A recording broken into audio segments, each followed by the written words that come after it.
If you're a fucking fair dinkum fucking full-grown Aussie, get that up, yeah. Get that up. Get.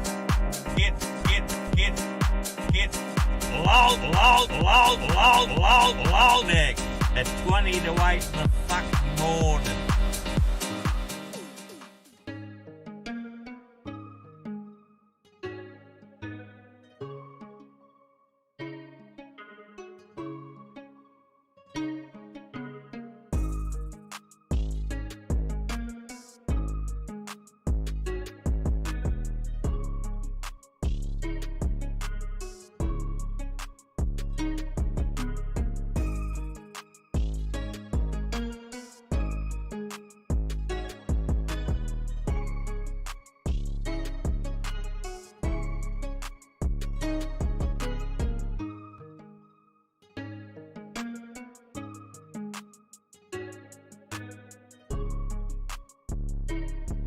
No, God!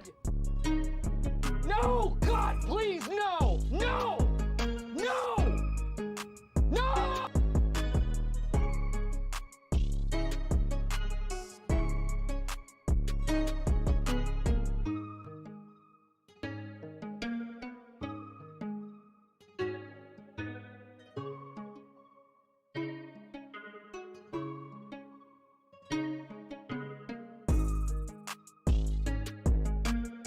Yes! Yes! Yes! Yes! Yes! Yes! Yes! Ooh. You got me, Bergen. You got me. Exclamation point list will show you the list of the ones that I have, and apparently I can only make 20 of them, so it's kind of annoying. But yeah, hopefully everyone's having a wonderful Friday. I have been jumping on and playing some Ascent, which has been pretty awesome. I was contemplating whether or not to do it.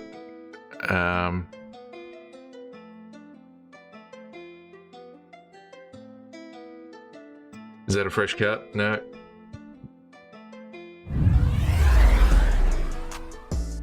Zian Fronda, thank you for the like on the stream over there on Facebook. But yeah, I've been playing the Ascent today while looking after the fam.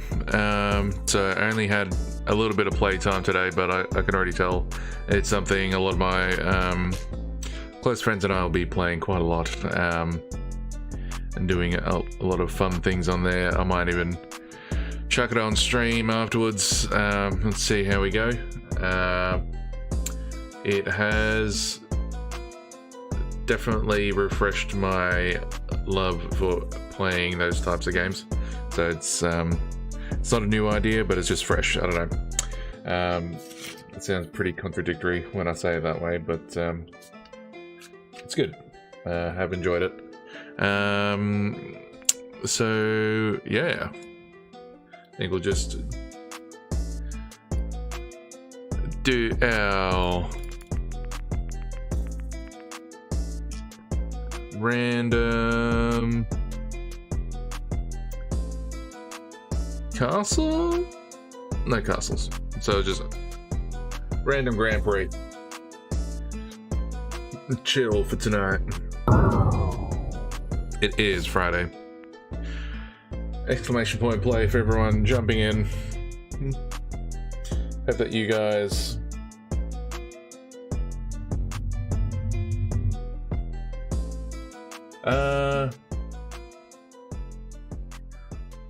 Zion, long time no see. I'll support you to the end. Thank you, man. I can see it in a multi-chat. Looks like it's only going to be us two for the moment. We'll see how we go this afternoon. Unfortunately, OBS doesn't support it porting it over to a separate chat. I have a feeling if I was able to do it, it would be good, but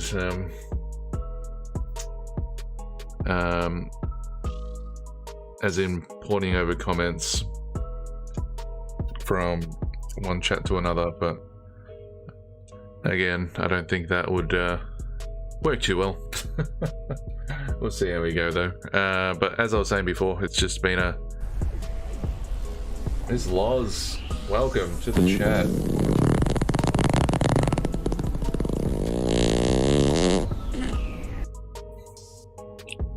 Good one.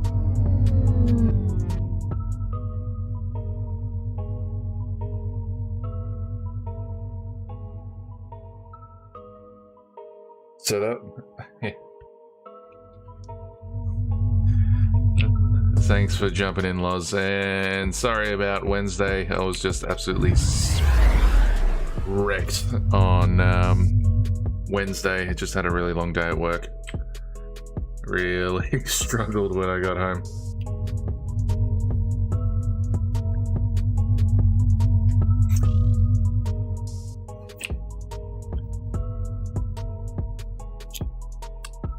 But other than that, we're doing pretty good. We're getting stuff done. Lots of exciting things happening in the near future. As always. Hopefully everyone makes their way to the end without dying, and I just seem to be hanging out in the middle of the farm over here because, you know, I love my crops.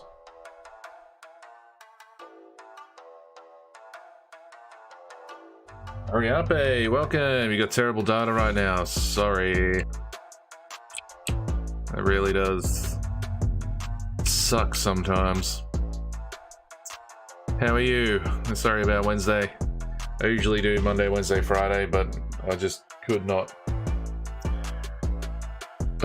be asked, to be honest. It's just a really long day at work.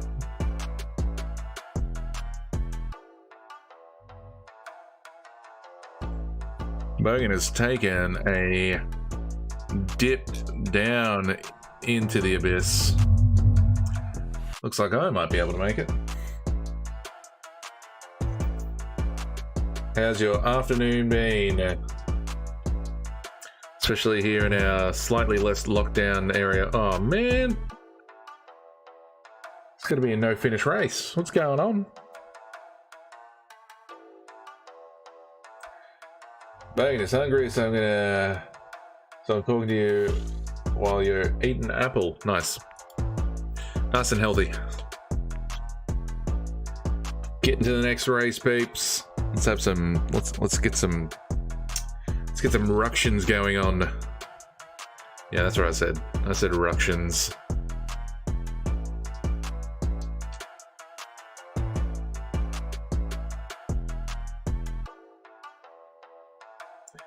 Exclamation point play for everyone playing at home.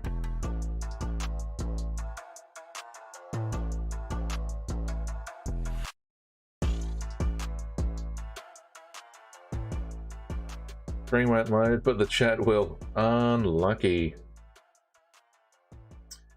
Can you make it like super low quality? That might work.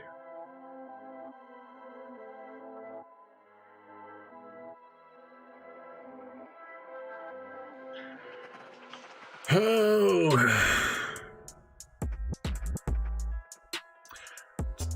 Setting up for 30 seconds. How's everyone's week been so far? Anybody get up to anything interesting?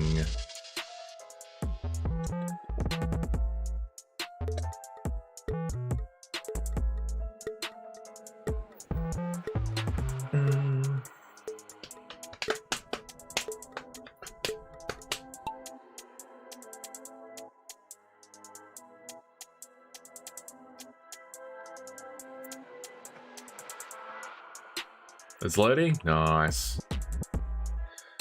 Loz is cleaning the house, boxing and labeling everything. This sounds like you're moving?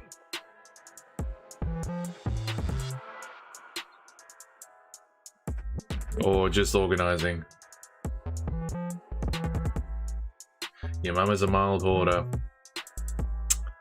I am right there with you. Lots of things that just can't be thrown out, I guess. But there's always a time where you just need to get rid of it. Chuck it on Gumtree and just get a little bit extra cash to splash on other things.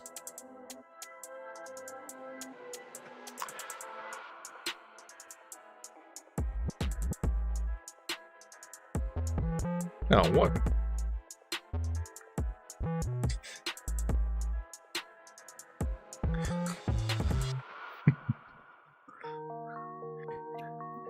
Got my little kitty. My little kitty. Hi. Hi, kitty. No, I'll let you down. Don't scratch me. Stop.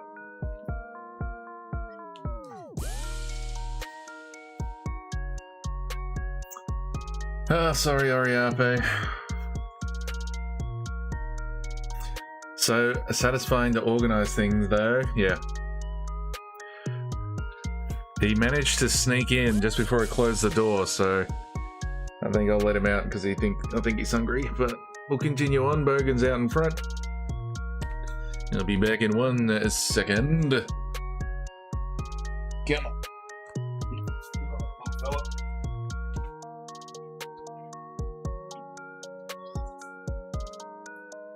Where'd you go? Yeah?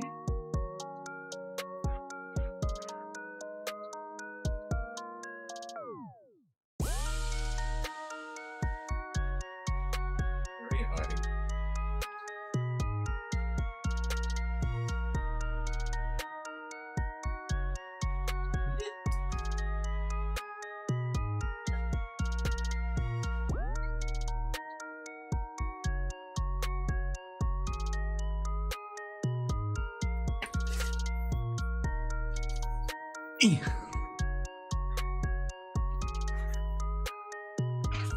Read comment. Radio went to time zone and won 8,000 tickets. What? Man, and you're winning all the races. What's going on? Get a lottery ticket, mate.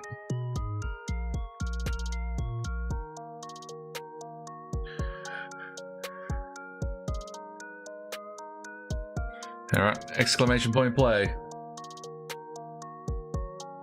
Let's see how well Oriape can handle it. Pretty sure they're gone.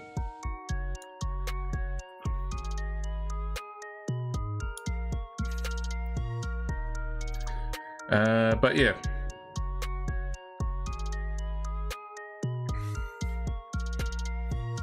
He's around here somewhere. Hiding in the room. Tucked away.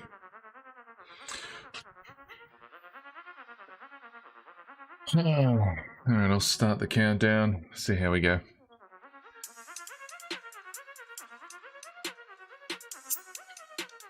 What did you win the 8,000 tickets on? Which game?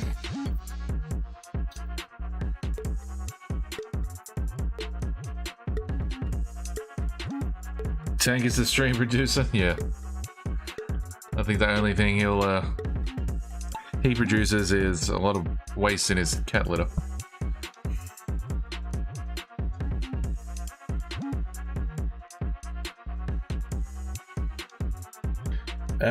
My mum once went to a shop where a corona case was and announced, but luckily she doesn't have it. Nice. How's the is your mum in that age group which is at higher risk than everybody else?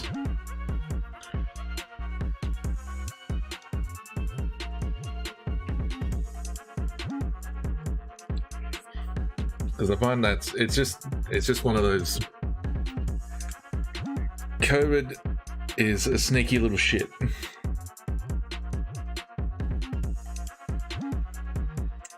You were hospitalized with the flu once? Ouch. Well, that's the thing. The flu is a remnant of the Spanish flu from 1919, so, you know, still dangerous.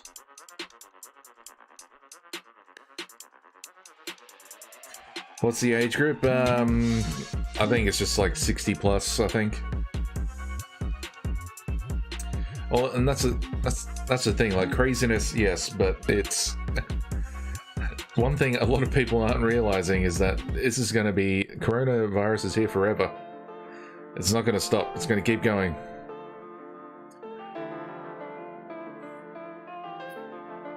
It's going to keep on mutating, keep on changing. But if we vaccinate against it like we have with the flu, then, you know, it gives us a buffer zone to sort of prevent it from causing too much damage.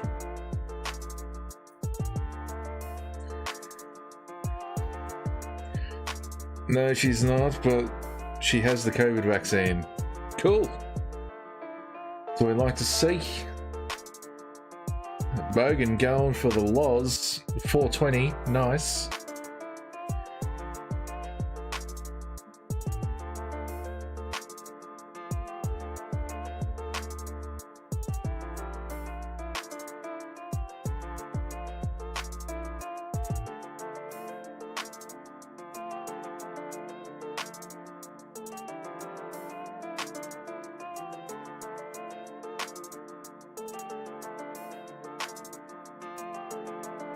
They're getting into some fisticuffs there, Loz and Bogan. And Bogan's been dominated. I think it knows who's winning the race. Loz has been out in front. So automatically, you just win. Not bad. Good work. 420 to you. Absolutely smashing it.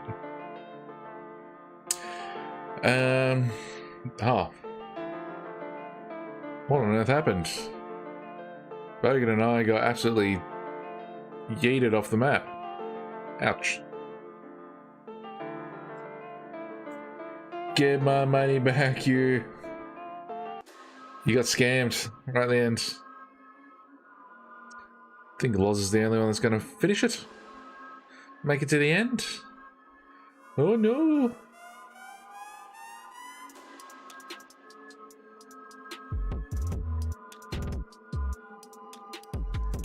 I'm gonna buy a chat pool. Chat pool?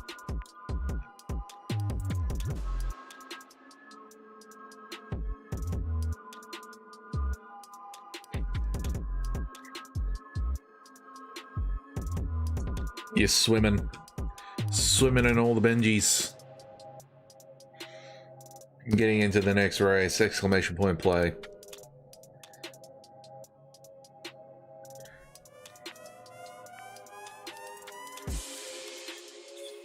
Getting those Benjis worth.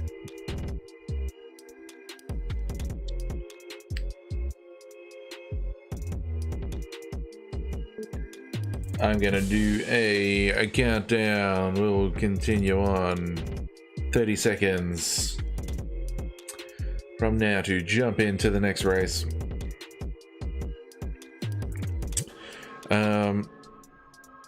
Yeah, I've been seeing so many things on socials, mostly TikTok, because, you know, you can just sit there and mindlessly scroll through TikTok because, you know, that's what it's designed for. And yeah, just so many things going on. Alrighty, Bogan. You've had a long day. Oh, well, I'm getting ready for Friday.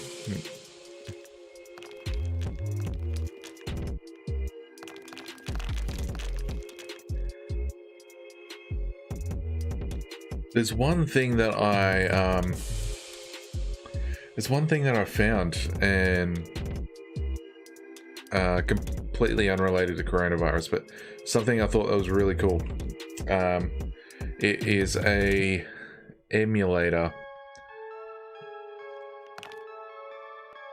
Oh man. Oh, Bogan's all the way out in front. Not anymore. But it's an emulator for Windows 95, Windows 98, and XP. And in the emulators, which you can play in your whatever browser you're using, I think Chrome's the best for it. But it's got the old games as well. And I'd be lying if I told you I didn't feel massive nostalgia when I played the 95 version and it had the original Lara Croft, the one that was on PlayStation 1. They ported it over to the PC.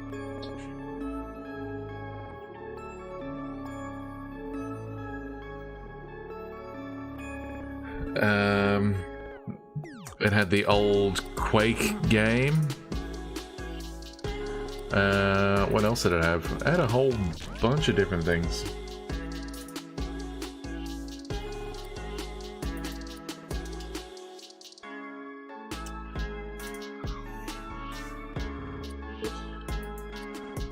I'll have to well, I'll see if I can show you guys.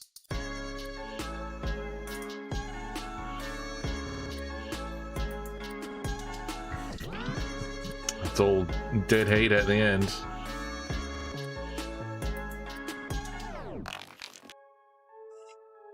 Just gonna try and remember what the site is. It's called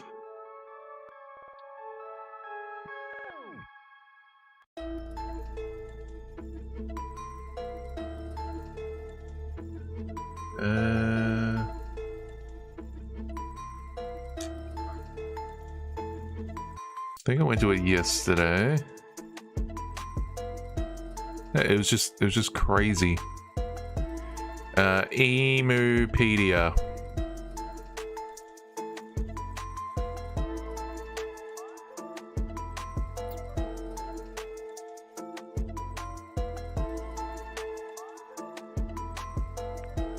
Nice.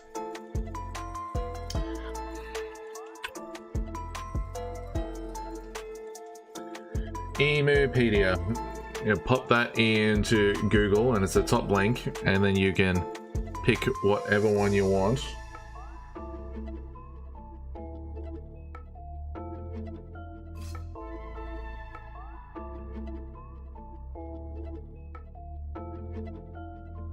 So like creating a complete computer program within Windows. Yes. But it's in the browser, so it works like the old PCs back in the day. The old Pentium 166. Beautiful pieces of technology.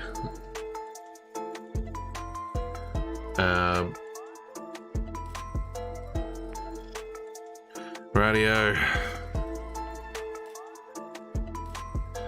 And jump into that one. Next race, Lars. Come here.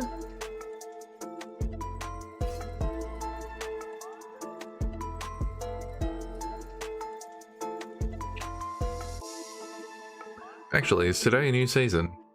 I'm pretty sure it is.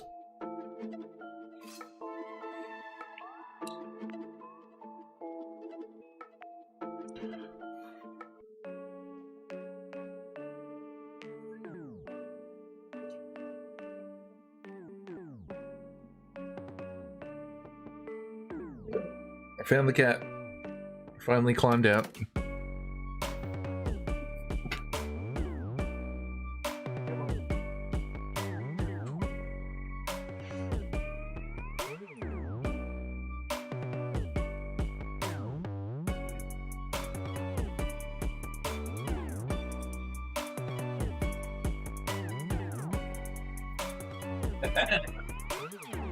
Safe. My cat, yes, my cat. Ha! Alright, jumping into the next race, Loz. So yeah, that was Mr. Tank. It's usually pretty chill, but he doesn't usually get stuck in here when I'm streaming. He's usually out there eating his food or chilling out on the couch or on the bed.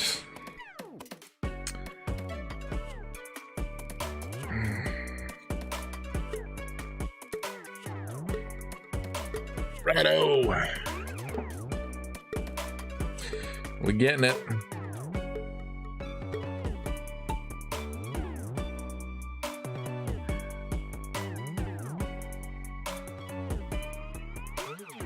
He's thinking of starting his own Twitch. Yeah. I don't know what to go. Oh, Tank the Fat Cat Twitch, maybe? I don't know.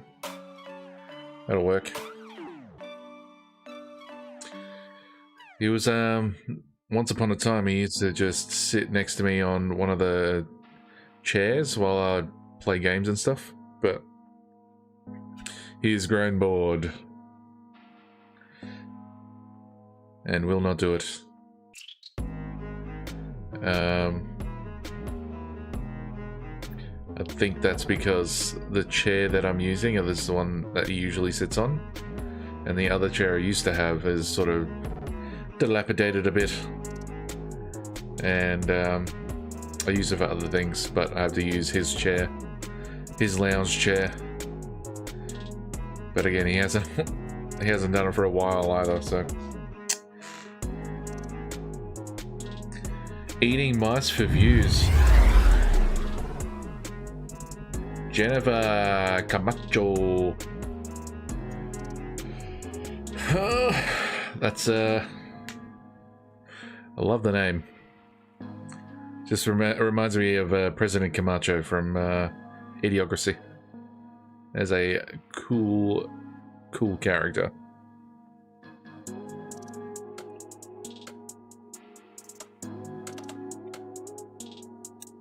But in terms of eating mice, there is no chance.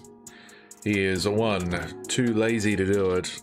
2, he wouldn't have any clue what to do with the mouse, other than sort of running after it because it's something that's sort of skidding around. And 3, you probably get beat up by the mouse. The mice live on the streets. It's ride or die. And if he doesn't pull his weight, then, you know, things go horribly wrong. Ooh.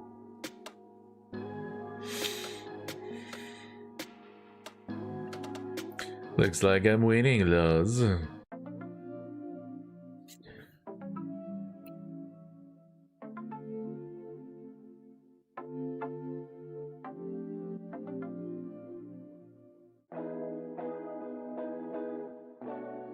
Seen some legendary nice escapes from my cats. Yeah.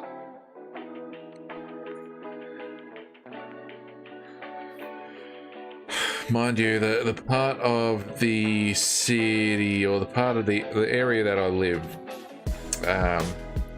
it's surrounded by quite a few paddocks, so there's a lot of bush mice. And we find on the colder days or the really hot days that our house becomes accustomed to the tiny critters, and it requires me to crawl into the roof and then lay traps and stuff like that. But yeah, at the moment it's been pretty quiet, knock on wood.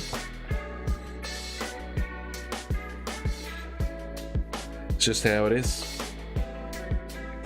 Just how it is. Exclamation point play.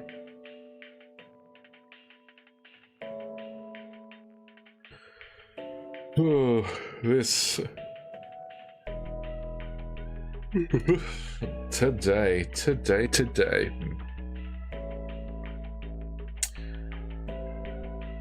But enough about that. How's the packing going? Is it going into a storage area or chucking it in the garage? Where are you putting all the stuff? Or just stacking it high to the sky so it's somewhat organized?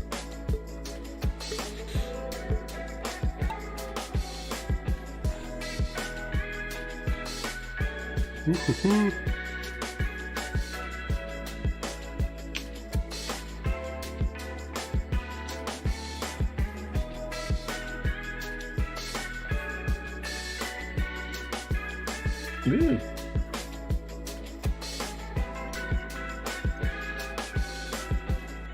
Just organizing into identifiable chunks. Yeah, no kitchen at the moment. Just a hot plate. No. Those hot plates are good. Tell you what. Don't underestimate a hot plate. Yep, totally rhymed.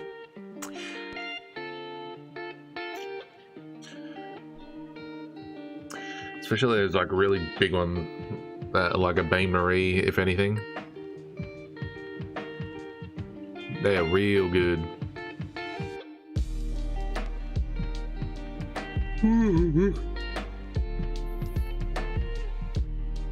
Oh, neck and neck, Loz, you and I.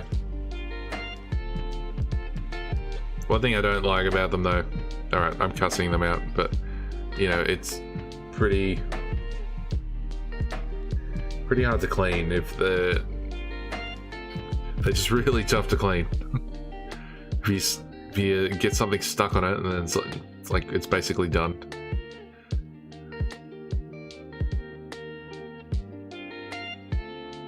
Got by on it for 6 years.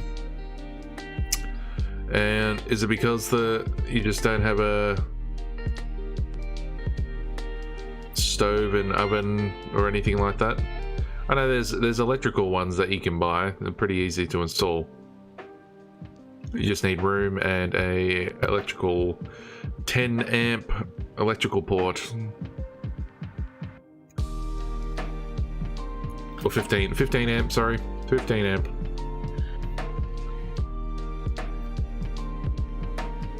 $10 amp is like a normal one. We need 15 amp for appliances. Loz has won the round. Good one, Loz.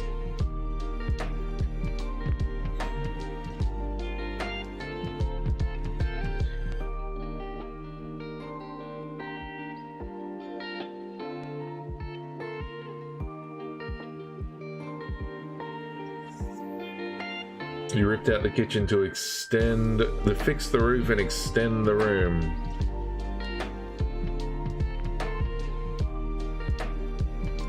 And haven't been able to finish it off. Those types of jobs do tend to linger. Especially when you're doing it by yourself. Completely understand.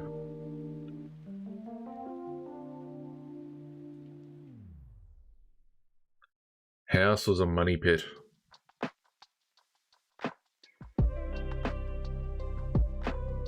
Well, any chances of moving off anywhere else or settling up and finding a pre-established place? Your dad calculates everything on a napkin.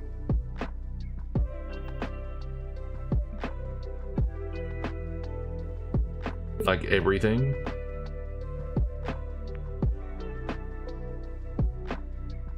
Has he got a stack of napkins? Is that his tax return?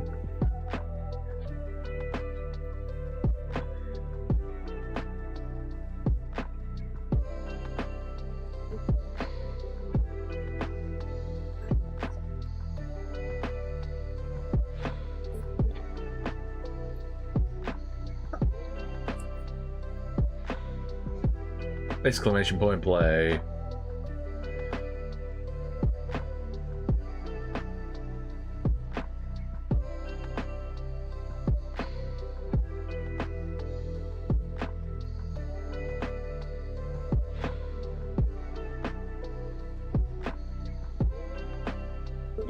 Almost, he's very Asperger's and wants to seek professional advice on building.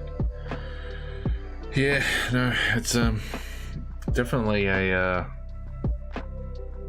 big job for a kitchen, especially if you want to do it a particular way.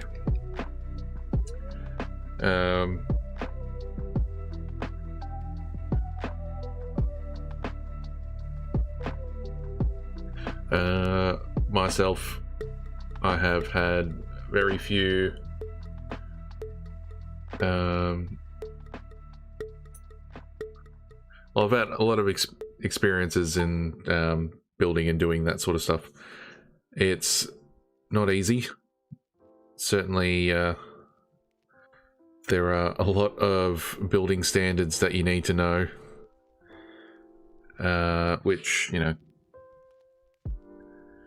thankfully I've got help with that,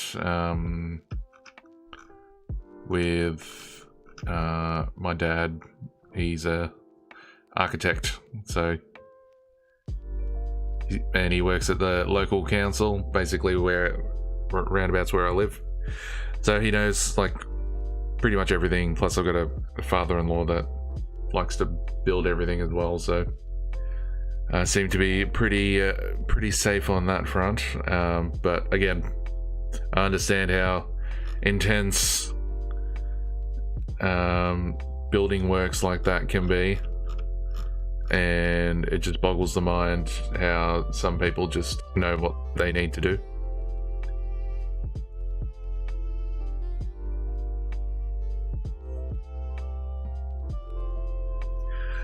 Yeah, no, just a lot of days watching my dad sit down at a old desk that used to be in one of those big engineering or architecture firms. He managed to snag one, but back in the old days, they would just be in this massive like floor and countless desks, maybe 2 or 3 guys at each desk with massive bits of paper, drawing, calculating, designing. This is like pre-CAD software.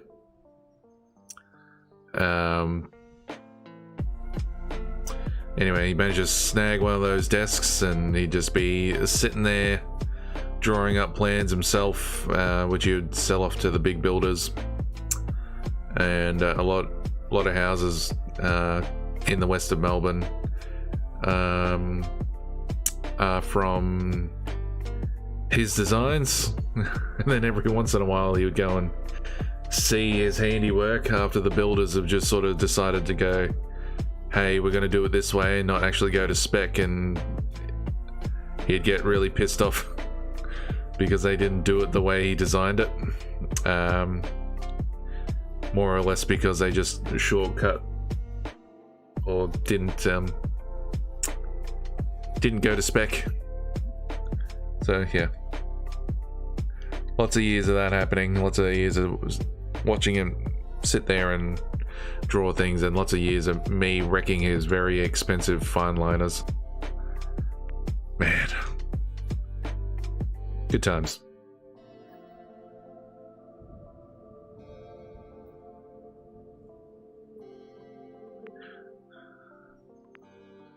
Next race, get in here.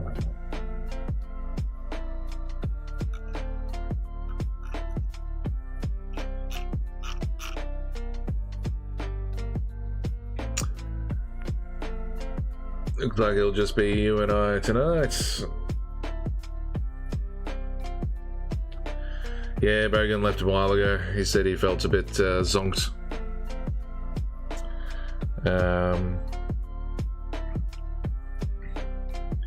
Definitely a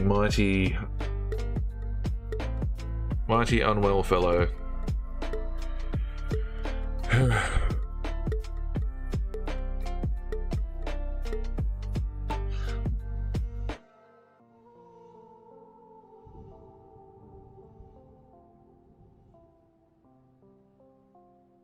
See how we go though. We'll continue on, and people jump in, people will jump in. If not, they won't. That's fine.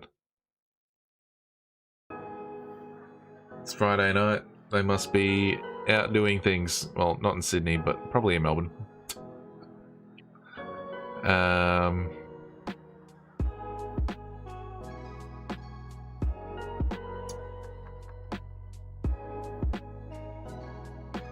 How's the lockdown happening over there, Loz? It's going okay?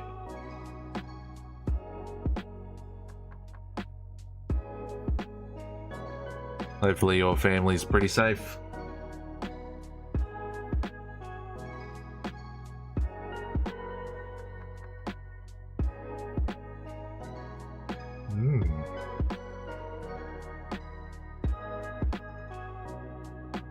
Making our way downtown.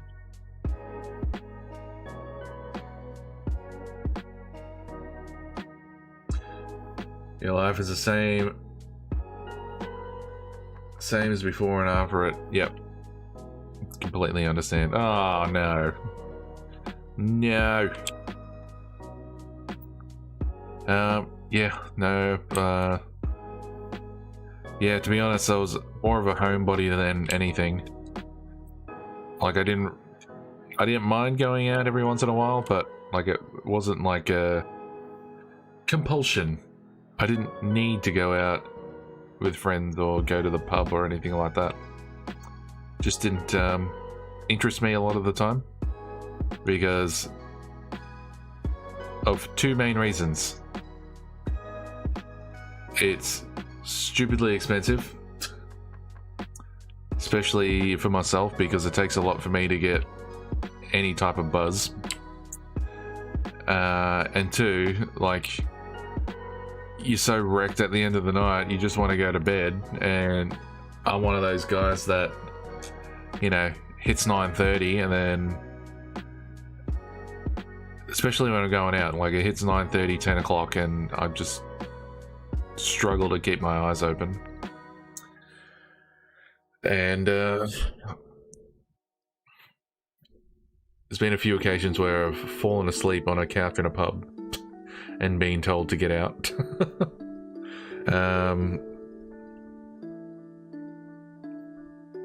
But that's just how it is sometimes.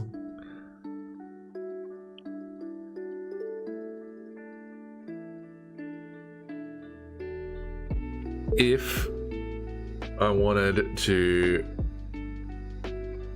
go out in the town these days, I would have to have some sort of Red Bull or something before, during, or maybe even a couple during the night, because there is no way I would be able to keep my eyes open. I struggle going to weddings. The last one I went to was a good friend's. Alright, I'll put the 30-second timer on. Exclamation point play.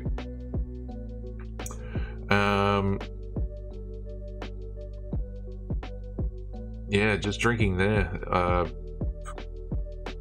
Could barely keep my eyes open.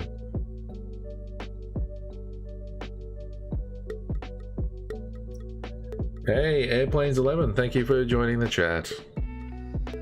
Welcome to the stream. It's super chill tonight.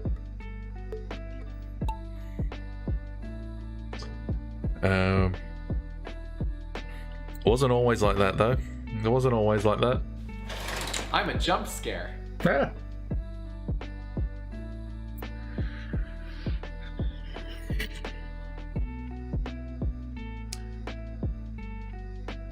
Back in the early days, early 20s, late teens, even then I sort of didn't super enjoy going out, but if I'm out there, I was out with my friends, and you know, I was at a place that was really close by to my house, so you know, it didn't really matter, because you know, if I wanted to go, I could just walk home. It was so good. But when you have to go into the city, especially where I am, it costs like $100 to get a taxi from the city back home.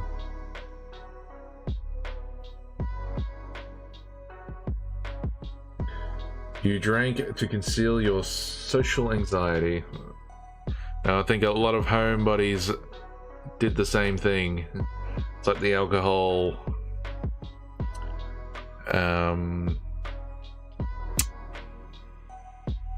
opened you up a bit more, if that makes sense. Or you get a little bit more chatty, a little bit more talkative, and not just sort of sitting there and not... You don't remember your 20s. Makes sense. Definitely makes sense. Airplanes all the way out in front. Don't know what's happening. Just killing it. You with the group dork? Well, I think every group needs one, because 9 times out of 10, when it comes to silly decisions, the group dork is usually the one that's the most level-headed. Oh, come on.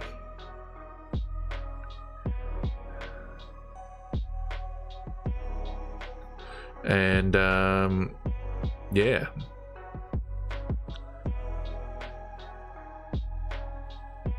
I nearly got yeeted off the side of the map. And yeah, I think there was one really good night where I went out. It was me, my brother, and one of my friends, and we were just like went pub crawling down. Well, if you're in Melbourne, it's a street called Brunswick Street, and it's got all the clubs that go all the way down.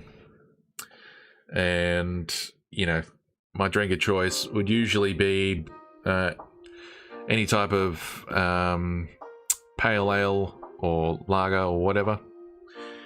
Anything along those lines. I grab a pint, and that'll be my drink of choice. But this one particular night, just completely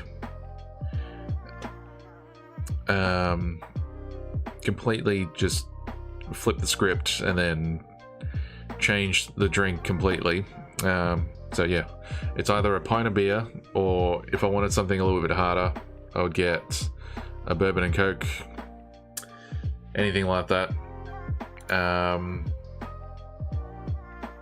But this one night, I just had a bunch of gin and tonics. You know, jump into the next one, Loz. Yeah, gin and tonics. And I'll tell you what, it gets you buzzed, but it doesn't fill you up. So that's what the beer does. The beer absolutely just fills up your stomach where you can't drink anymore. But the gin and tonics, nope, they get you revved up, get you raring to go. And you just missed it, Loz. You just missed it.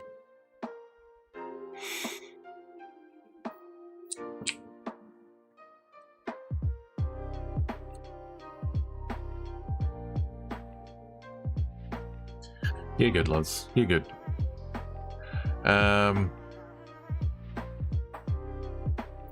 Looks like Airplane's going to be kicking my butt tonight. With 20 races. Rank 32,200. Man, I've had 166 races in this season. Man.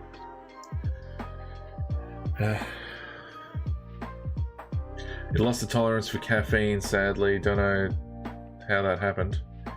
Tolerance for caffeine. Well, they say that the caffeine... FBI, open up! Oh, no, Loz.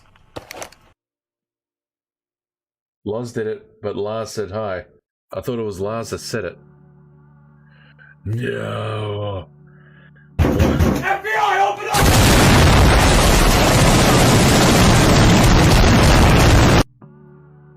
You didn't know I was streaming? Oh, man. There's been something that's going a bit funky with my notifications lately. But a safe bet is to just jump on either Monday, Wednesday, or Friday around about 8 o'clock, and I should be on. But an even safer bet is if you jump onto my socials and follow me there, like Twitter or Instagram. Probably Twitter, because I think that's a little bit a safer bet.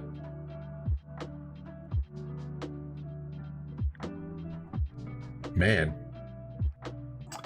Okay, what's going on? But I'm usually pretty good. Around about 8 o'clock on those nights. Wayne! Mr. Smoke!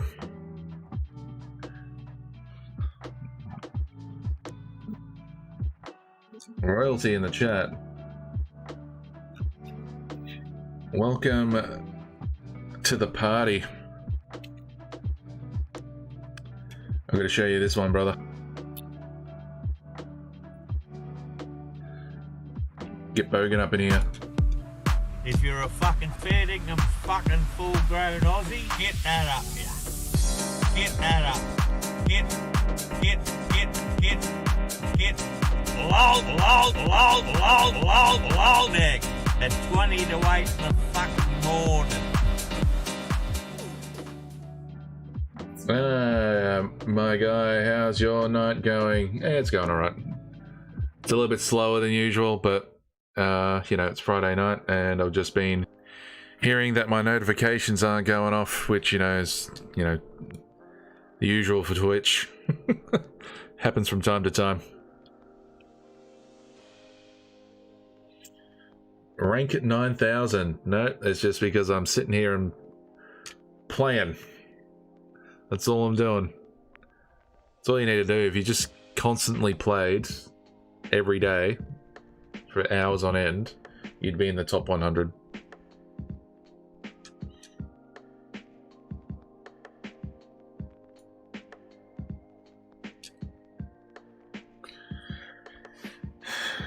But Wayne, how are your streams going? So you doing pretty well? You grinding? You getting up there?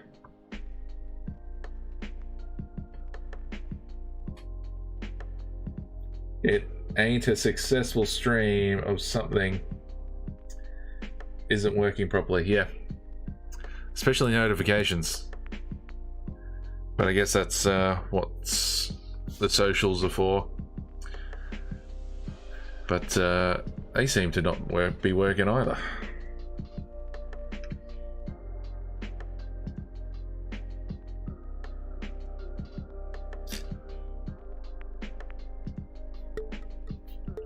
But yeah, just a super chill Friday. We've got 5 more races to go, and then we'll call it a night. Just relax, just chill. Like I was saying before, I was playing some Ascent just before jumping onto the stream, and I tell you what, that game has reinvigorated my love for the MOBA style games. Like, the best way I can describe it is that it's like Diablo mixed with... Oh, thought you were about to take a dirt nap there, Loz.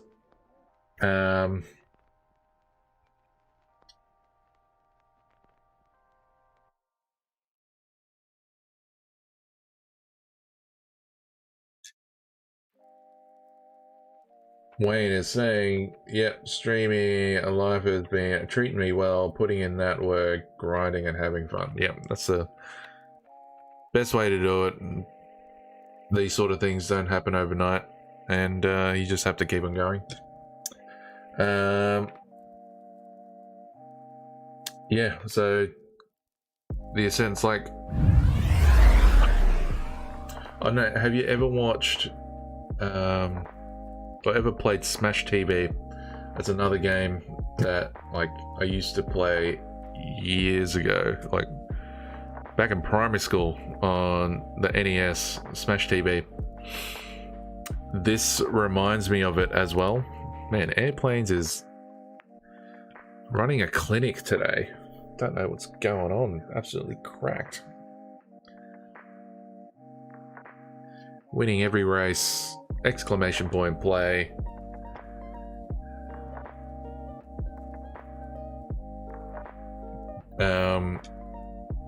But yeah, it's Diablo and Smash TV mixed together with a stable sort of gameplay, and that's basically what Ascent is. And it's all cyberpunk, and it's got lots of guns. It's like, what? Radio, I'll start the next race.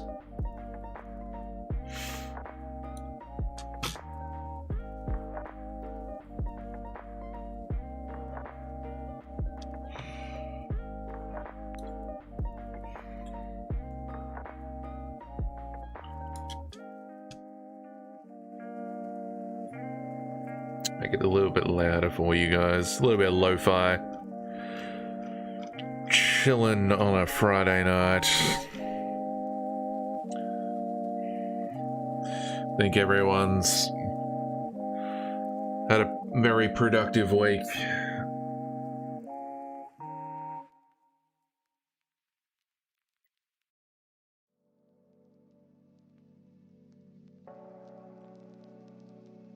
Lars is the pacer ball for this one.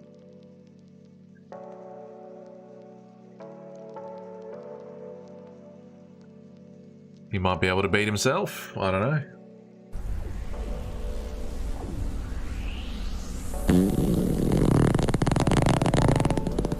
This kind of productive. Yep. It's very productive. Maybe a little bit too productive. I don't know. Oh.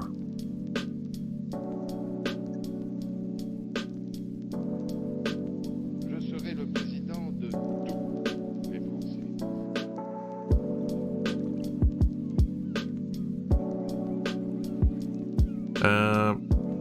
Man, is there any good movies out at the moment? I do want to watch Scarlett Johansson's new one. I do want to watch that one, but I feel kind of bad because she got dicked around by Disney with her contract, and like at the moment, oh, Lars is taking a dirt nap. Sorry about that, mate. And Airplanes. Whoa, what's going on? You don't like Marvel movies? Hello, motherfucker.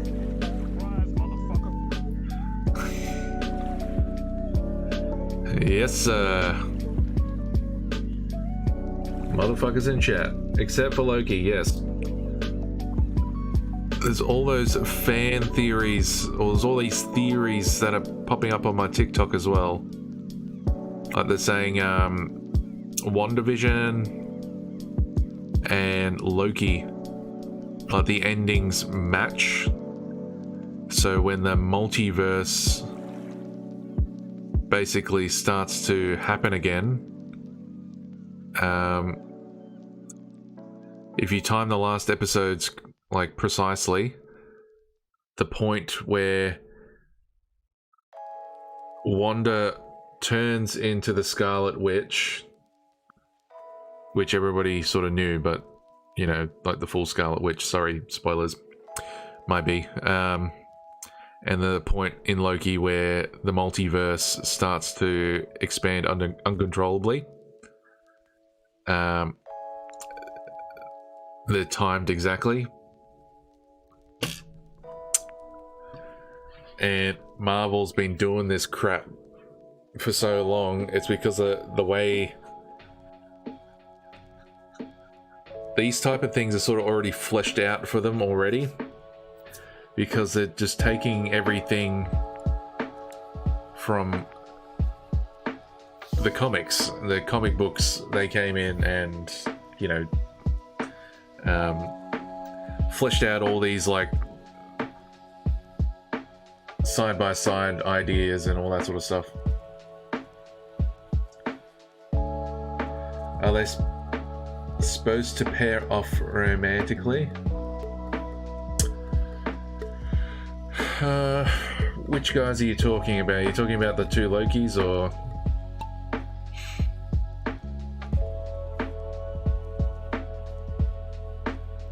Oh, Lars has grabbed the 5 gold coins. Good one.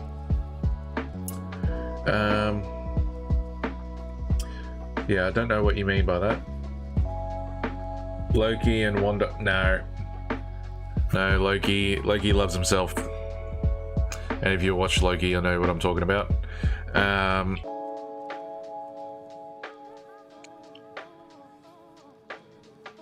There was something that sort of blew my mind as well. Alright, I'll see you in a bit there, Lars. Another thing that blew my mind.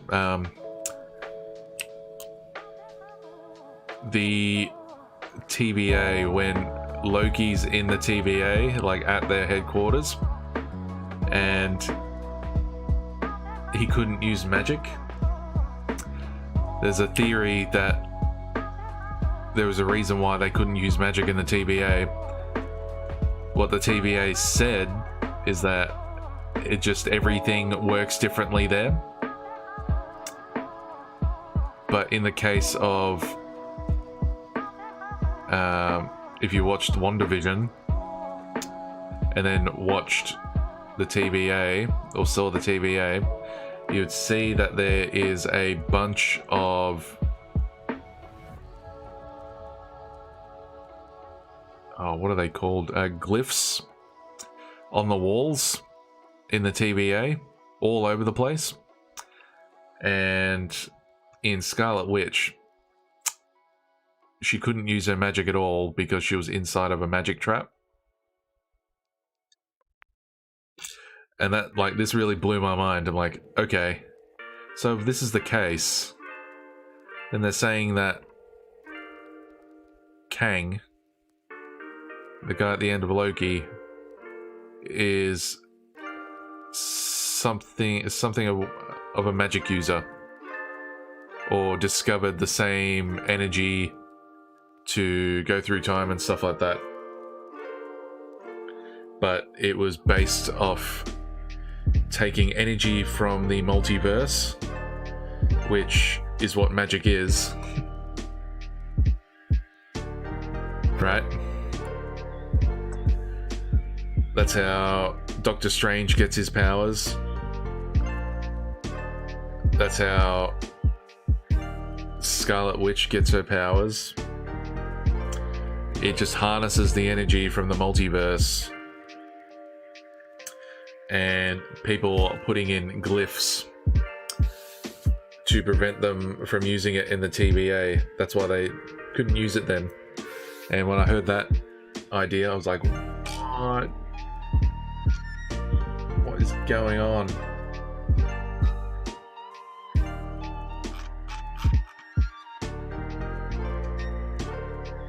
Alright. Start 30 seconds. Whoever wants to jump in, jump in.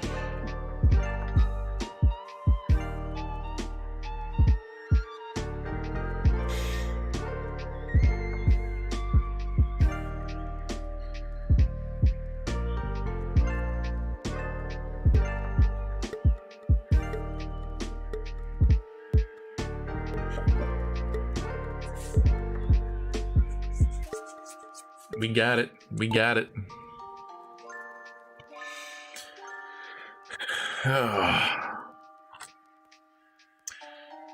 Airplanes is absolutely smashing it. We've got Ellie, who's the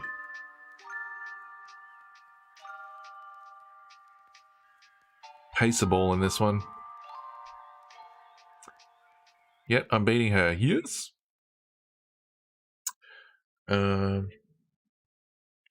There's a whole other bunch of other fan theories and all these other things.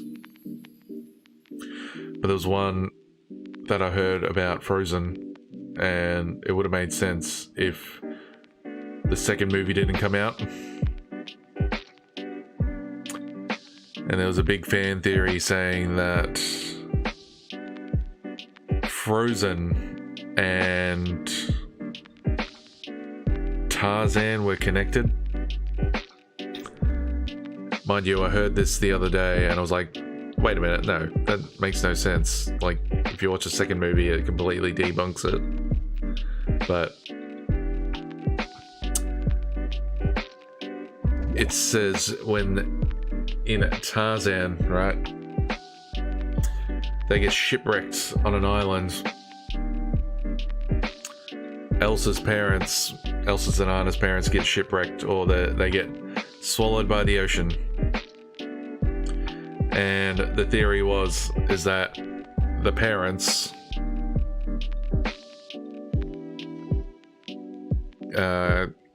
got stranded on that island, and then they had a boy, Tarzan, and were killed before they could leave. But, you know, even when I heard about that at the start, I was thinking to myself, actually, this also doesn't make any sense because they have references of England and stuff like that in there. They aren't talking about Arendelle. And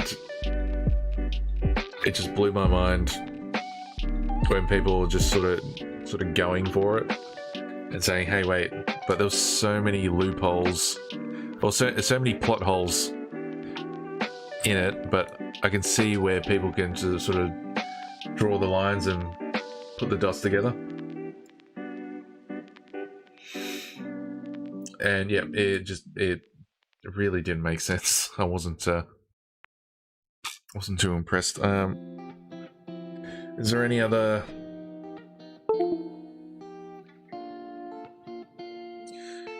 fan theories you might have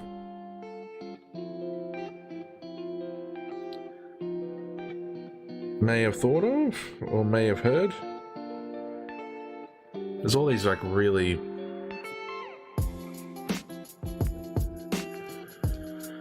I'm gonna start the countdown. Can't think of a single one. Oh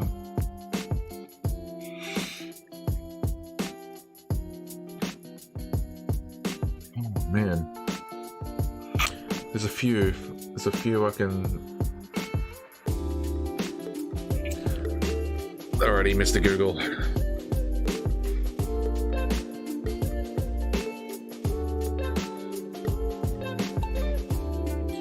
Fan theories. Oh, Harry Potter's a good one.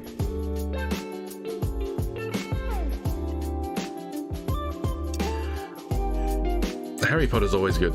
It's like the other one that I had about Hagrid. They kept him close because he's like the only wizard that can cast spells without actually saying an incantation.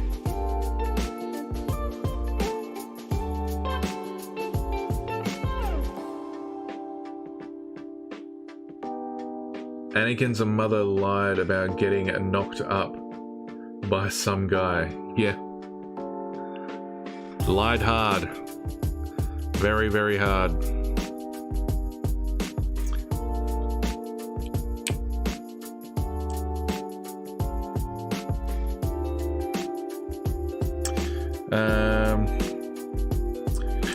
Well, this is a fan theory that has been confirmed. Azkaban was a way of containing the Dementors. So Azkaban was a jail for the Dementors, and people are sent there as punishment. Right, that makes a lot of sense.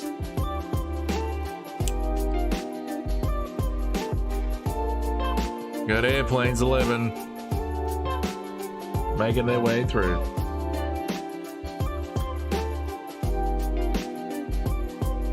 Pottermore confirmed this theory with a page on Azkaban which stated the real reason Dementors were kept as guards at Azkaban for so long was so that they could be confined, as they were being provided with souls. So instead of having them run rampant all over the place, they have them stuck in Azkaban because of the souls that they can torment when they send like really bad wizards and witches too. So that makes a lot of sense. Another fan theory that should be true but technically isn't. Dumbledore defeated Grindelwald due to Ariana sacrificing herself to save him. So Ariana is Dumbledore's sister, I think. One theory of how Dumbledore defeated Grindelwald, as provided by a user on Reddit, was that he was already protected from Grindelwald's magic due to Ariana sacrificing herself to save him, and Aberforth years earlier during the incident that claimed her life. It's impossible that Dumbledore himself wasn't aware of her protection when he entered the duel. The story of Dumbledore and Grindelwald seems to be the focus of the upcoming Harry Potter prequel movies. So this is one theory that will likely answer some. Right, that makes a lot of sense. So it's the same magic that saved Harry from Voldemort.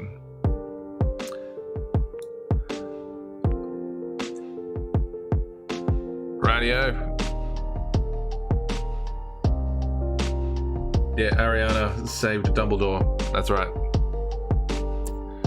Alright, I got the final race. Let's make it a 5-lapper, eh? Alright, exclamation point, play. Everyone playing at home, jump on in.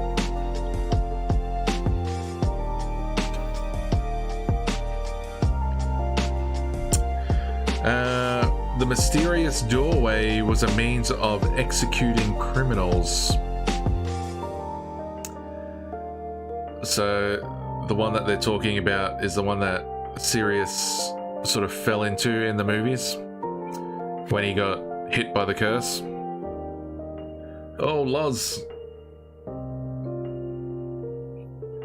I'm gonna press start.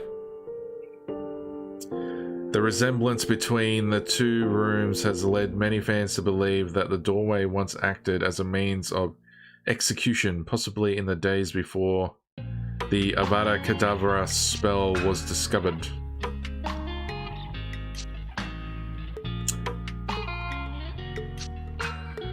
Alright, the first part of that article is that Harry Potter and his friends discovered a mysterious doorway deep within the Ministry of Magic that seems to be an entrance to the afterlife. One strange thing about the room in which the mysterious doorway is kept is that it reminds Harry of the courtroom within the Ministry of Magic, as it featured rows of benches that were facing towards the dais that carried the doorway. Hey, that makes sense.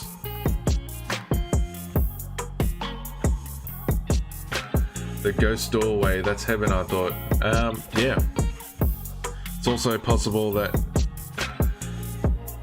executions of humans was outlawed at some point, as the Death Eaters were among the worst criminals in the Wizarding world, yet they all received prison sentences. That does make sense. It makes sense. It sort of fits. But that's a should be. It hasn't been confirmed. Next one that has been confirmed. Lycanthropy is a metaphor for HIV. In the story of Harry Potter. In the world of Harry Potter, lycanthropy is a metaphor for HIV. Whoa. Okay. What are they saying about this one? Werewolves are a real thing in Harry Potter universe, and many witches and wizards are afraid of being bitten by one. Lest... Thank you, Cole Bowler, for liking the stream. It has been confirmed, though, by J.K. Rowling.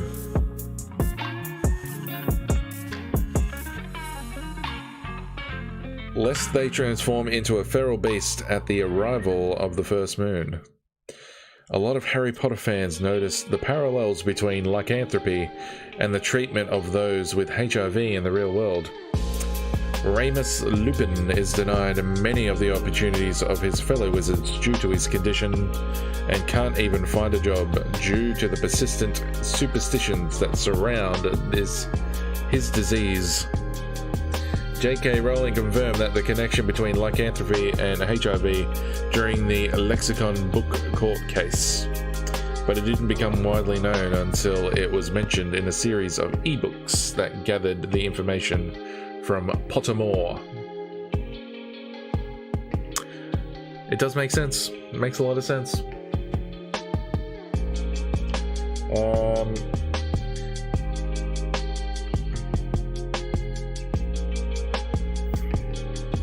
Should be Ariana Dumbledore was an obscurial.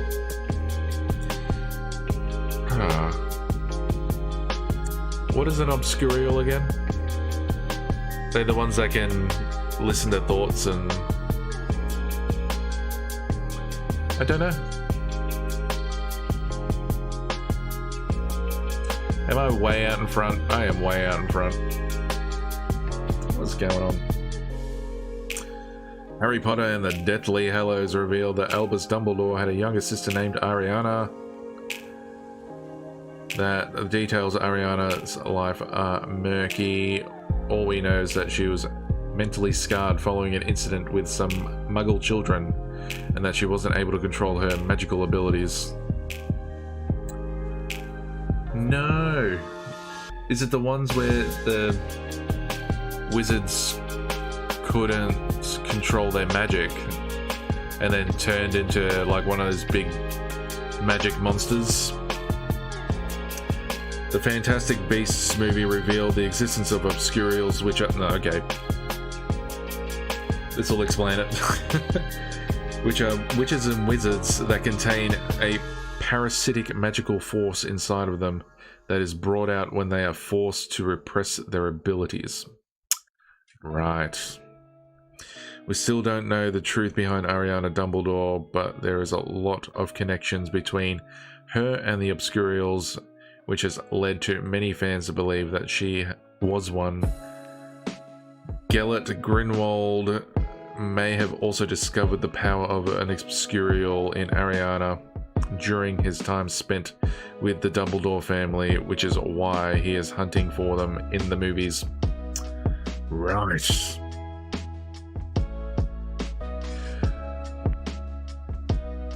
Okay. And the winners are...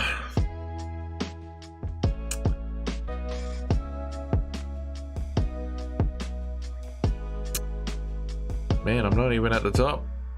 Oh, looks like we got Loz. Good one.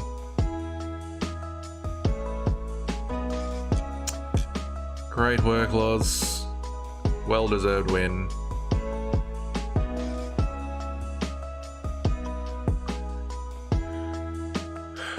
Rightio.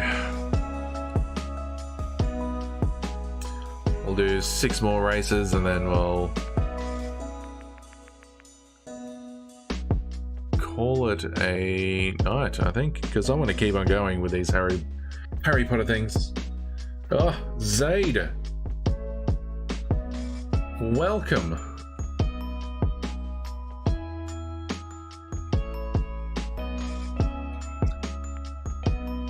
Exclamation point play.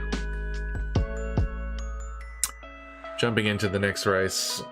Let's rack up some points, people. Everything's been going right there, Zaid. It's been a really chilled night, really relaxed. We're just going through some Harry Potter fan theories. But we're at number 14 of 20. Confirmed, the baby that Harry saw in Limbo was Voldemort's fate in the afterlife. What?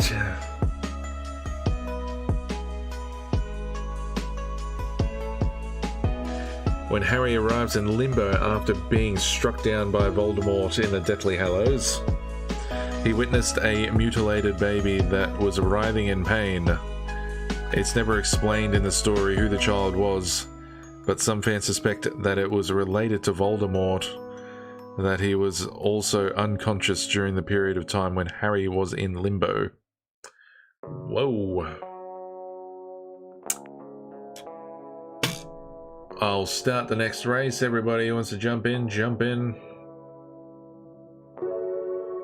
J.K. Rowling revealed that on her old website that the baby was Voldemort, or rather it was the last piece of his wounded soul that still existed.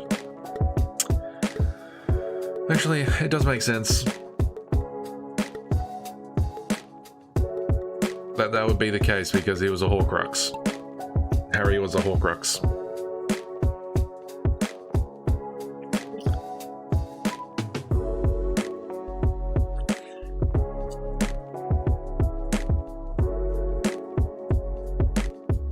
He was a damaged child, he was. Zaid is absolutely just smashing everyone.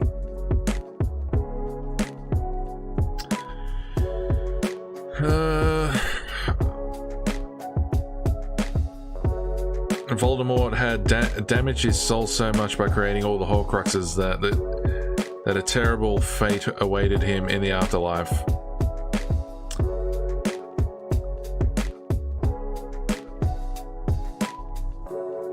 And the Deathly Hallows movie, in that scene, it made the connection a little bit more clearer, as the baby has a strong resemblance to Voldemort. Man, I didn't think it was a baby. I just thought it was like a piece of Voldemort's soul. That's how I saw it. But anyway, all right. This is a should-be fan theory, so it hasn't been confirmed. The Triwizard Tournament participants are signed up using a variation of the Unbreakable Vow.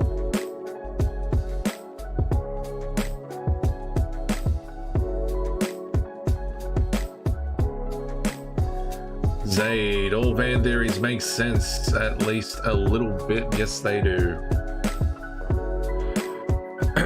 So the Triwizard Tournament participants are signed up using a variation of the Unbreakable Vow.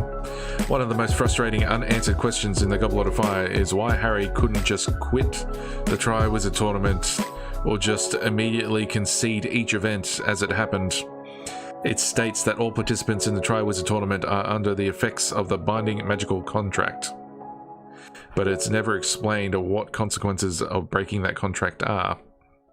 However, it has to be worse than facing a dragon.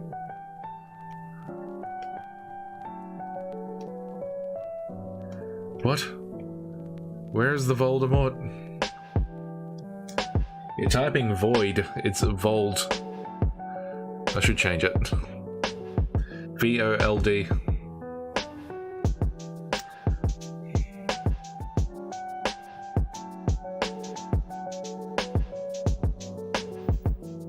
And get the laughing Voldemort. One possible explanation is that putting your name in a Goblet of Fire means you're taking part in a variation of the Unbreakable Vow spell, with the promise that you will take part in the tournament to the best of your ability or lose your life. The fact that the fire is heavily involved with the Goblet of Fire and the vow is another hint that there may be a connection to it, and it explains why Harry couldn't just quit the Triwizard Tournament on the spot. does make sense. That also makes sense. Alrighty. Confirmed. Hermione smelled Ron's hair in Slughorn's potion. Right. What's this all about? Next race, shall we?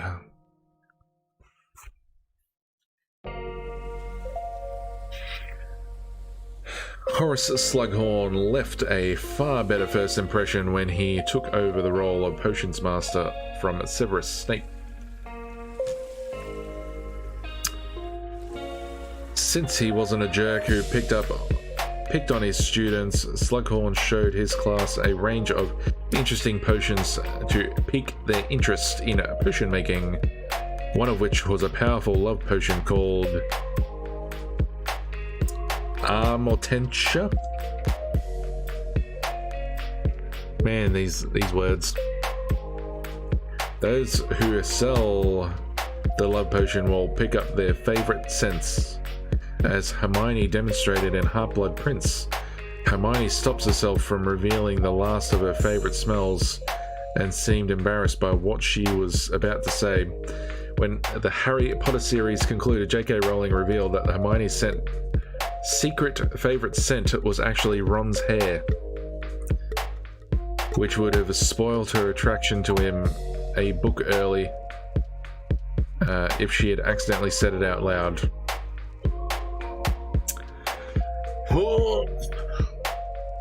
Hermione was vibing on Ron a whole book early.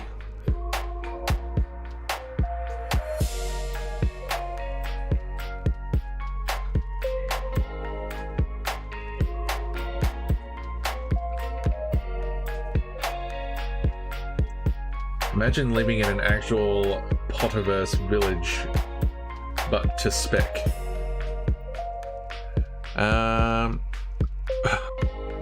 I don't know if you've ever heard of swordcraft or LARPing. Have you ever heard of LARPing, Loz? Well, the live action roleplay stuff. But yeah, here in Melbourne there is a very popular weekly event called Swordcraft, where people go in and do live action roleplay fighting with foam swords and shields. I myself have partaken in this type of activity. It is very fun. I enjoyed it very much so. I just never had the time to go out and actually do it, which, you know, maybe one day I'll go back again. But they have a 2-scale village in country Victoria, which they do quests on, and this whole town was built specifically for these like 2-week-long quests.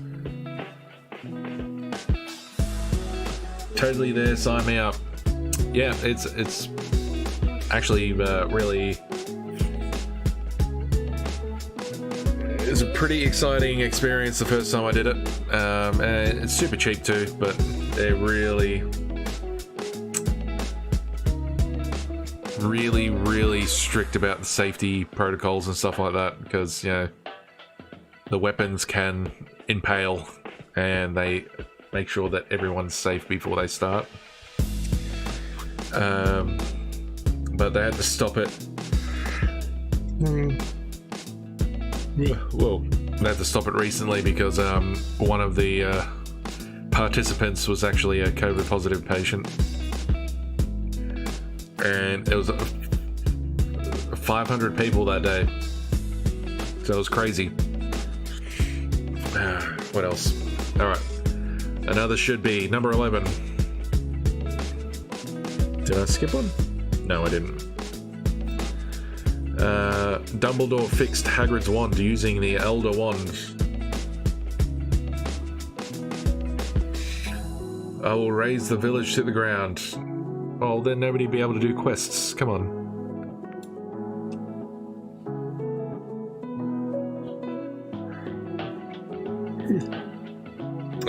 One of my friends went and actually did it, and he said it was just a eye-opening experience. Everyone was in role 24/7, but you had to sort of put your hand up like this if you wanted to get out of the role play, and if you just wanted to do some real talk with people, like something's going on or something in the news is happening, you want to sort of talk to them normally like a normal person. Yeah, it happened quite a lot. Exclamation point play for everyone playing at home. As I continue on, Harry used the power of the Elder Wand to fix his own wand that had been broken earlier in the story. Whoa. I will take slaves and build things. Laws, you crazy. Which means that it's possible that Albus Dumbledore fixed Hagrid's wand using the Elder Wand in the past. Dumbledore wanted to keep his possessions of the Elder Wand a secret, but he trusted Hagrid completely, and Dumbledore often went out of his way to help him. Hagrid's dodgy legal situation would also be a good excuse to ensure that Hagrid kept the deed a secret. And Hagrid wasn't learned enough to recognize the powers of the Elder Wand in the first place. That makes sense. That does make sense.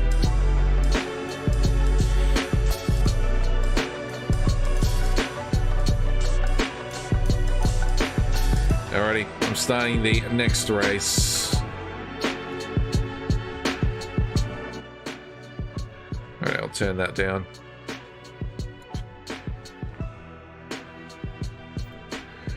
Confirmed, Dudley became more compassionate due to his encounter with a Dementor.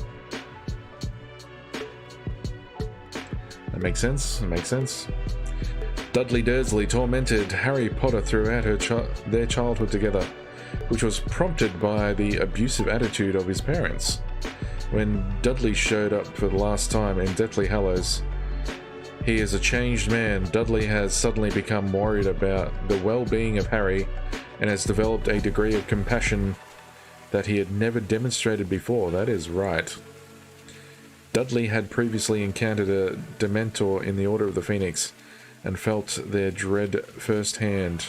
This led fans to speculate that meeting a Dementor had prompted the change in Dudley's personality. Ooh. J.K. Rowling confirmed that Dudley had indeed been changed by his encounter with the Dementor, as their power caused him to see himself for what he truly was, a heartless bully.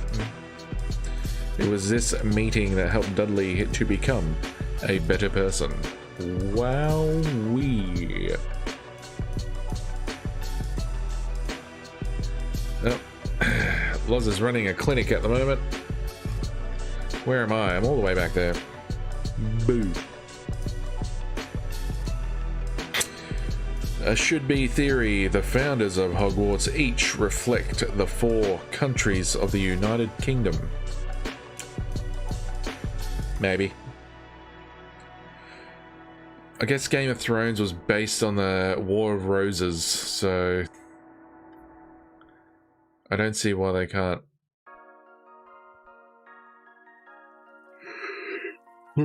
Do that for the United Kingdom. Right. The 4 founders of Hogwarts were established in the 4 houses of the school,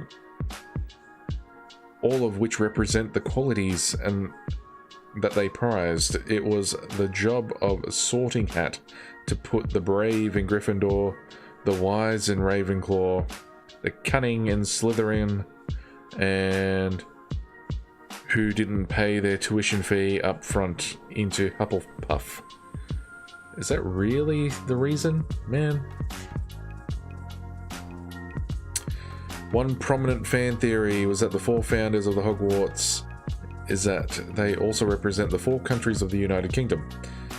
We know for a fact that Godric Gryffindor was from England, Rowena Ravenclaw was from Scotland, and Helga Hufflepuff was from Wales.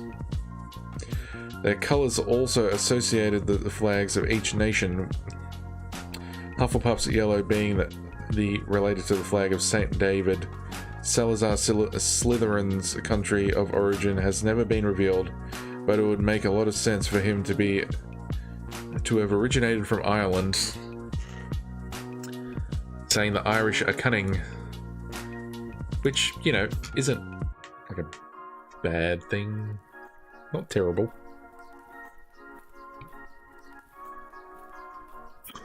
But, you know, they're brought up in a light that's unfavorable in the Harry Potter verse, and if you're in Slytherin, you're yeah, nobody likes you, except other Slytherin people. Confirmed, the Chamber of Secrets was protected by other descendants of Salazar Slytherin.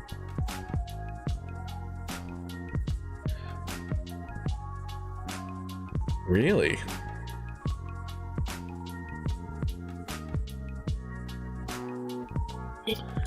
Zaid back in the race.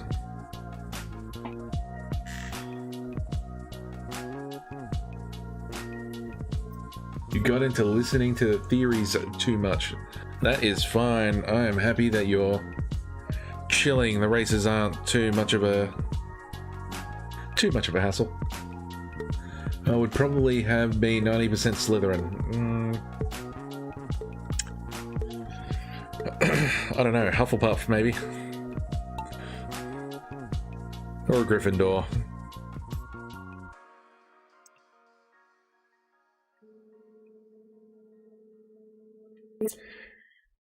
Okay, Salazar Slytherin constructed a Chamber of Secrets during his lifetime. The Chamber of Secrets, I should say. Which was meant to be a safe place for secrets to be passed down to his descendants. Tom Riddle was one of those many people who discovered the secret of the chamber during their time at Hogwarts. One question that perplexed fans was how the entrance to the Chamber of Secrets could have involved the plumbing within Hogwarts, as Salazar Slytherin built it long before toilets and sinks were invented. This led to some fans to suggest that the other descendants of Slytherin continued to add to the chamber to protect its location, which makes sense. The entry about the Chamber of Secrets on Pottermore confirmed this theory by stating that Corvinus Gaunt, a student at Hogwarts, ensured that the chamber could still be accessed when plumbing had been placed on top of it. Nice. Let's see how Zaid's going out in the front of the pack.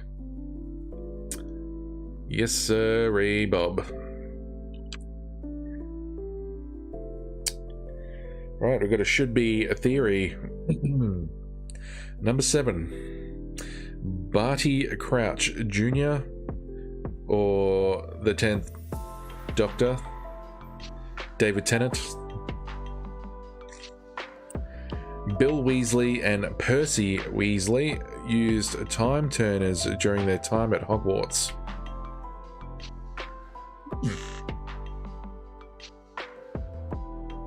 They were shits after all. Good place for them. Yep, that makes sense. And Zaid has taken a dirt nap. Oh no. Oh, got sent off into the abyss. Into the deep space of nothingness. So they're saying that they used the time turner while they were at Hogwarts.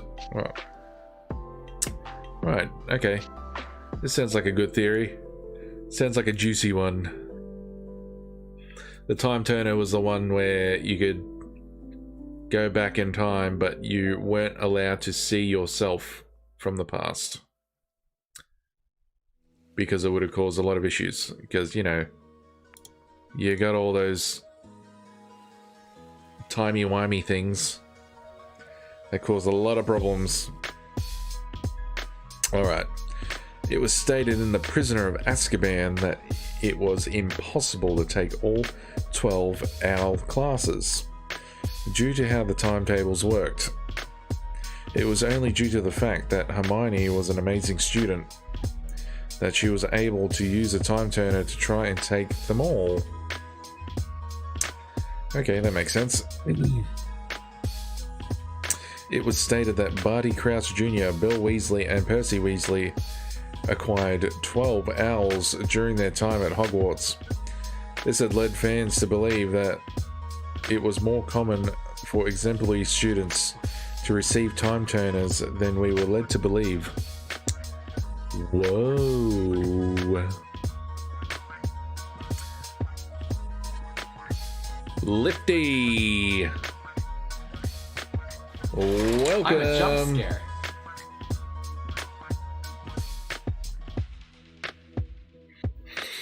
Right, we're just going through some Harry Potter fan theories.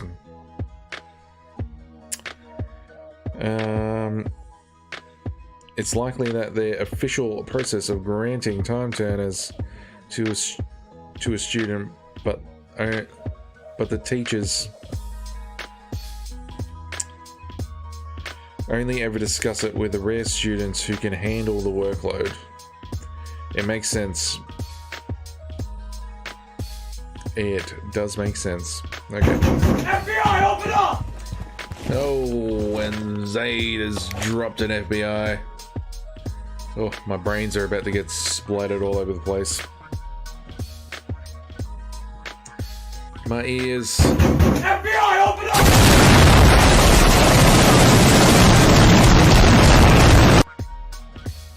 Whoa. Exclamation point play. I'm gonna start the countdown. Hey. FBI, open up! Oh, and another FBI. We missed this, folks.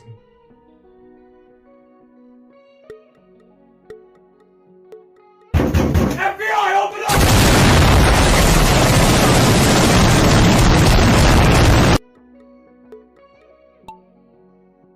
Right.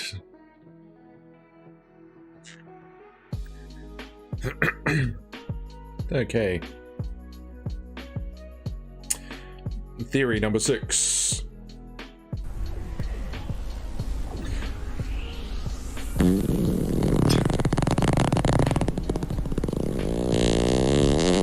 Good one, good one, good one. Harry didn't name one of his kids Remus because he was saving the name for Teddy. Who is Teddy? Right. It's been a while since I've delved into the Potterverse. Okay.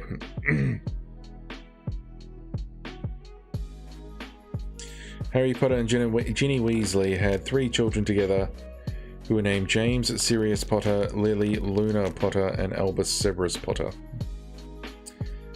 Harry and Ginny named their children after people who were important to them, but the fans noticed the significant name that was missing: Remus Lupin. One possible theory behind the absence of Remus's name in the Potter family was that Harry was leaving it free for Teddy Lupin to use for his future children. His theory was confirmed by J.K. Rowling on Twitter. Right. You'd think that Harry and Ginny would try and squeeze out one more kid just so they could name him Hagrid Remus Potter to complete the set. Yeah.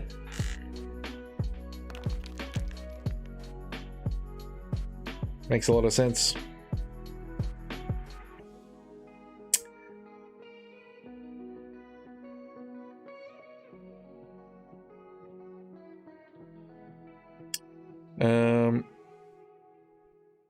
Fan theory 5. Right, these are getting like really funny.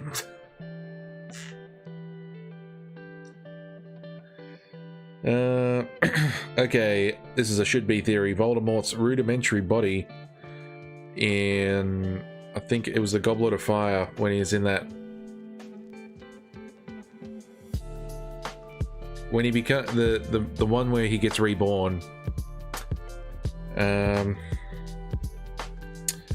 So his rudimentary body was created from Bertha Jorkin's unborn child. Ugh. Voldemort's body was destroyed when his own spell bounced back on him, causing him to reduce to a state that was worse than being a ghost.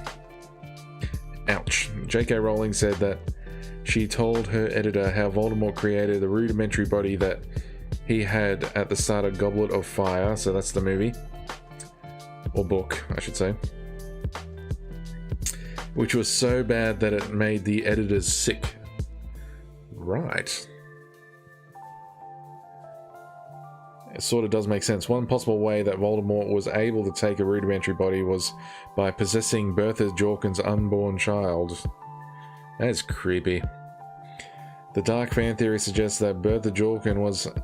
I don't even know who Bertha Jorkin is. Anyway, who was pregnant when she was captured in Albania, and that Voldemort possessed her unborn child in the same manner that he did with Quirrell.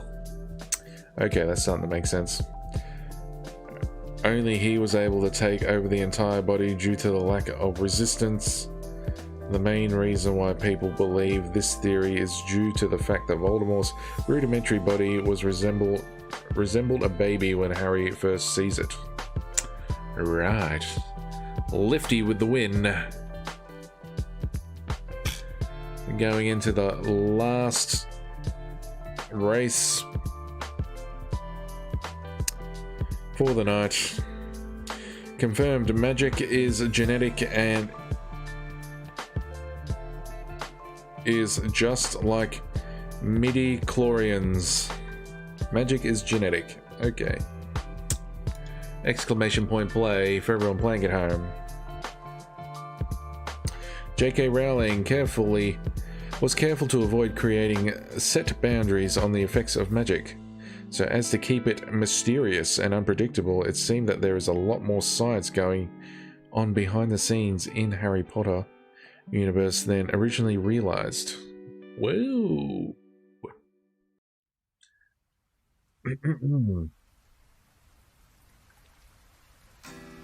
It seems like there's a... actually...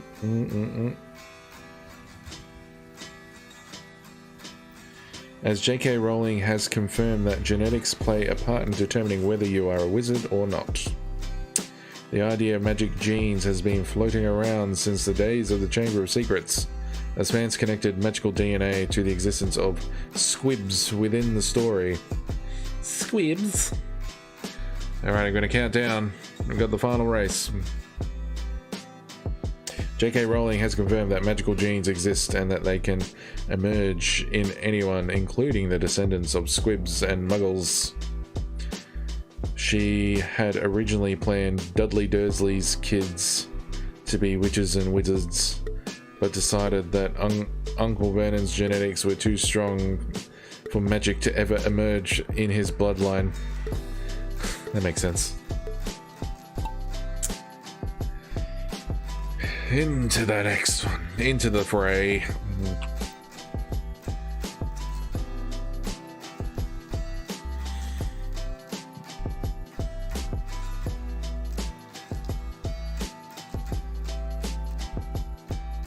Fan theory number 3. We can probably get through the last few.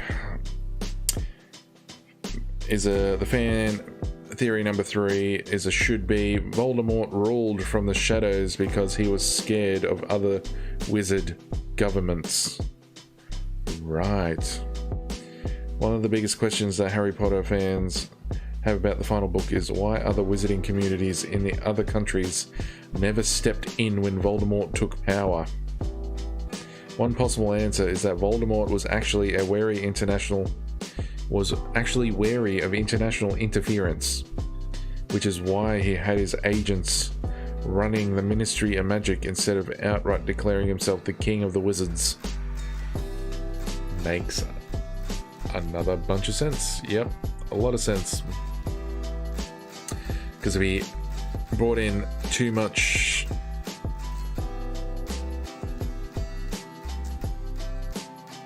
fire, then Like all the other wizarding ministries would, all the auras would come and like smash him. Because there's a hell of a lot more wizards in all the other ministries put together than he had in his army. It's possible that there is a wizard version of the Prime Directive in place. Whew.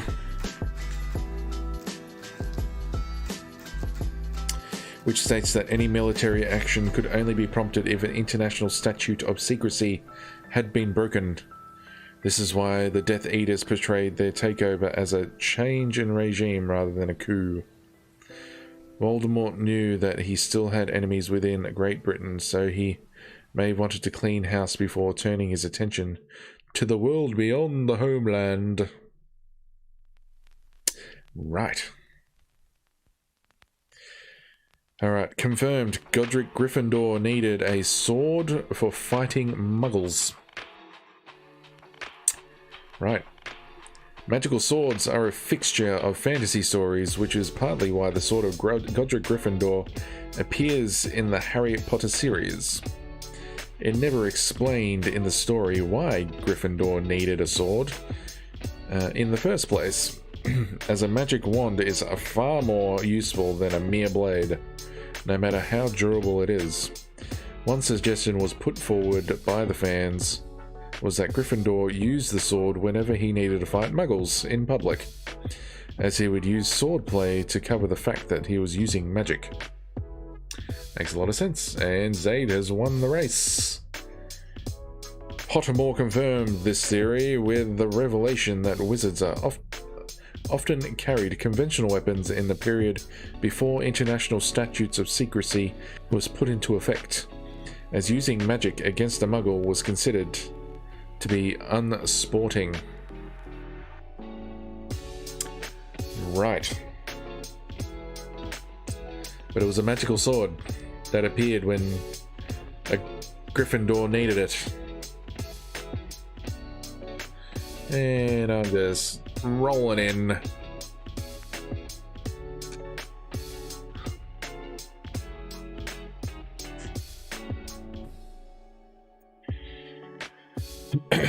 See how we go. Fan theory number 1. Hey, it looks like Loz won this a tiny little Grand Prix. So we'll finish it off with a final fan theory, which is a should be. And the reason Quidditch makes no sense is due to the advances in broom technology. Okay. I need to read this one thoroughly. The rules of Quidditch are a constant source of contention among Harry Potter fans. Catching the Golden Stitch marks the end of a game of Quidditch and grants 150 points. This seems like a staggering amount of points compared to the 10 points you get when scoring using a quaffle. So when you knock the ball through the hoop. One possible answer for why Quidditch doesn't make sense involves the changes in broom making technology. We know that there are differences in quality of brooms in the Harry Potter world, with the more expensive ones being faster. It's possible that brooms weren't as fast in the olden days, which means that it took a lot longer for seekers to catch up with the Golden Snitch. The wizarding world is just too slow at adapting to developments in the game to change the rules. Right. That makes a lot of sense.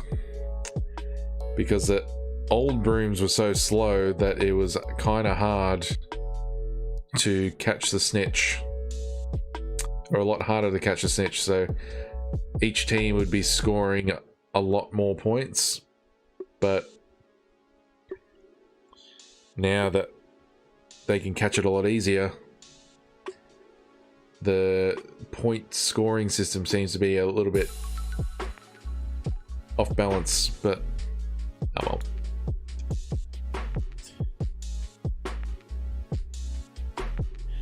There we are. That was the top 20 fan theories according to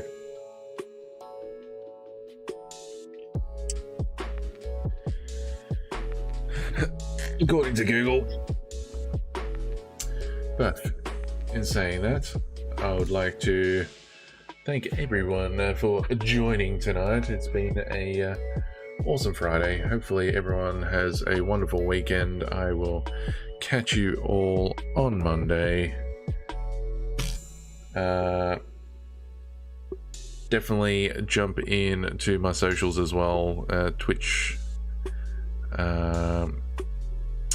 My profile page has connections to them, so jump on there, sub to those, follow those, and just in case I don't stream one of the nights like I did on Wednesday, you guys will hear straight away just from those social channels. I'm pretty good at posting on those, so have a good evening, night / day. Yep, it is